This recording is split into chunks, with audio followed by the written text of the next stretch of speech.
Jayam Vishnupad Paramahansa Parivrajacharya Sutara Satashi Srimad Its Divine Grace A.C. Bhaktivedanta Goswami Maharaj Srila Prabhupada Ki Jai Srila Prabhupada Ki Jai Its Divine Grace Srila Prabhupada Ki Jai Ananta Koti Vaishnava Vrinda Ki Jai Namacharya Srila Haridas Thakur Ki Jai Prem Shri Gaur Śrī Kṛṣṇa Chaitanya Prabhu Nityananda Shri Vaidika Gadadhar Srivasari Gaur Bhakta Vrinda Ki Jai Shri Shri Radha Krishna Gopa Govinath Shama Kund Radha Kund Giri Govardhan Ki Jai Shri Vrindavan Dham Ki Jai Shri Mayapur Navadvip Dham Ki Jai Jagannath Puri Dham Ki Jai Shri Swami Guru Adi Purusha Shri Shri Jagannath Baladev Subhadra Ki Jai Shri Shri Gaurnitai Ki Jai Shri Shri Radha Govinda Ki Jai Tulsi Maharani Ki Jai Bhakti Devi Ki Jai Gaur Premanandi All glories to the assembled devotees. All glories to the assembled devotees. All glories to the assembled devotees. All glories to Shri Shri Guru Gauranga. All glories to Shri Namo Vishnu Padaya Krishna Krishna Buddhaya Smati Bhaktivedanta Swami Namane. Namaste Saraswati Devi Gauravani Pachamani Nirvishesha Srinivadi Krishnaji Deshi.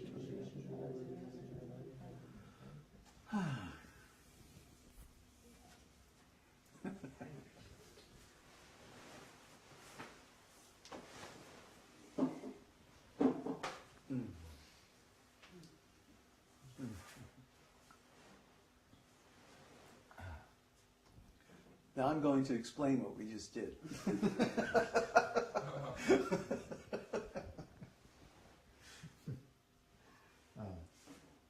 This transcendental emotion is called bhava. Bhava means, actually the root word of bha means to be, simply to be. And our real being, our real nature, our essence is transcendental love. The soul is eternal. This material body is temporary, comes and goes. But this real identity of the soul is an eternal loving relationship with the Supreme Lord. And it's not ordinary love. It's ecstatic, transcendental love. And all of these emotions that you see and feel during kirtan, these are transcendental emotions. Bhava. Bhava. Bha means being, and ava means the expression of that being. So when we express our real being, our real existence, our spiritual existence, in ecstatic emotions, that's called bhava. And there are many different types of bhavas. And today we're going to talk about the sthāyi-bhavas. 33 of them.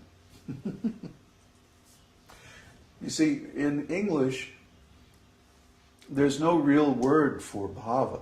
There's no word for transcendental love.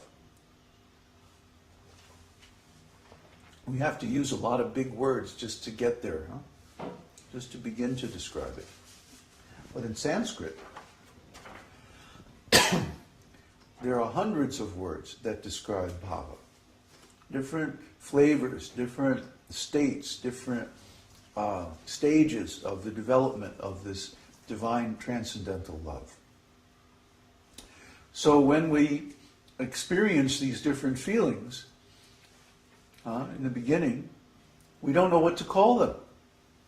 Well, what do you call it? You know? In English, we have one word, I love you. I love you. Oh, that's such a dull instrument compared to the fine, different nuances of love. Just like if you go in the ice cream store and they have two flavors, vanilla and chocolate. But across the street is the Vedic ice cream store and we have 500 flavors. where are you going to go? Huh? If you don't know that the Vedic ice cream store is there, how are you going to taste all of those subtle, fine flavors of love? You won't even know they're there. And similarly, everybody is having a spiritual experience at every moment. It's called consciousness. But because our Western philosophy and theology is so dull, our Western science is completely dull, it does not recognize the special transcendental nature of consciousness. And so at every moment, we're missing the fact that we are conscious. And then within consciousness, there are so many flavors of experience. And most of them are transcendental. In material consciousness, there's only 3 stages: sleep, deep sleep, dreaming, and waking. And in waking consciousness, we have the 3 modes of material nature: goodness, passion, and ignorance. So that's not a very advanced selection of experiences. It's like animals, actually, animal life. But in a human form of life, we're also capable of transcendental consciousness, spiritual consciousness. Indeed, all consciousness is spiritual because consciousness is the principal symptom of the spirit.